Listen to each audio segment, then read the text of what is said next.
If it's true that a picture is worth 1,000 words, there are almost an unlimited number of important stories to discover at a current photography exhibit at the Cleveland Museum of Art.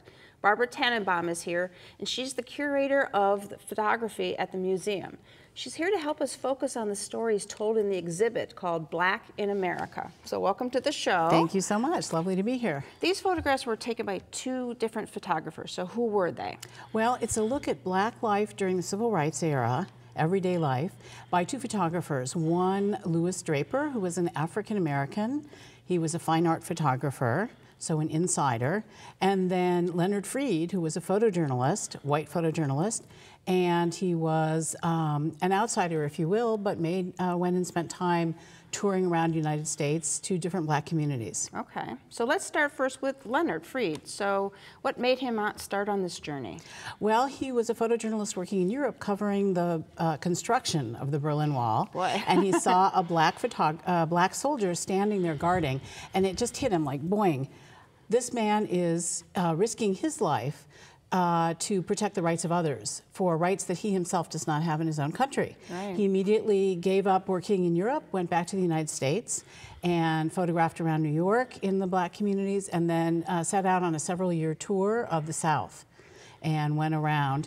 He was very interested in He covered civil rights demonstrations and protests for some of the publications, but for his own work, what he really cared about was Black culture and Black daily life. Okay. And this ended up in a book that he did, a very important and influential book in 1967-68 called Black in White America.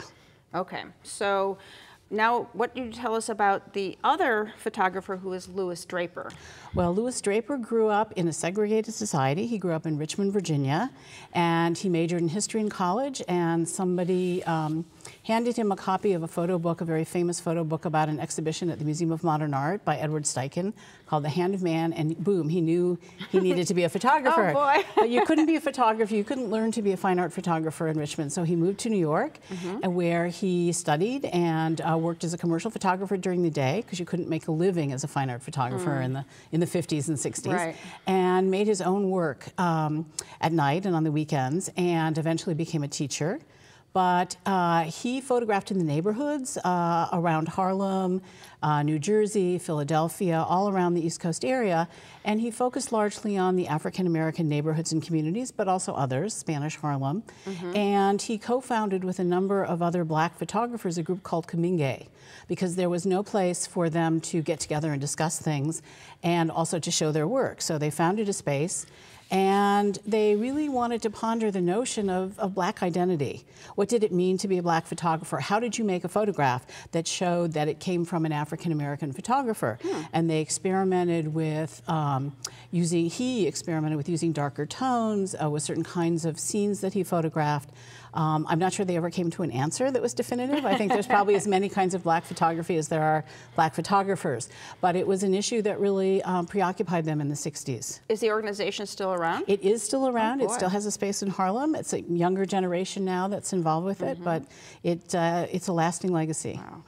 And one of the reasons for the exhibit right now has some very close to the city ties, correct? It does indeed. Even though these images are of the 60s, in other parts of the country, they commemorate part of this year-long celebration of the city of the election of Carl Stokes 50 years ago as the first Black mayor of a major American city, and the contributions that his brother, Congressman Louis Stokes, gave to the nation and the country. So the Cleveland Museum of Art's very delighted to participate in the year-long celebration with this exhibition.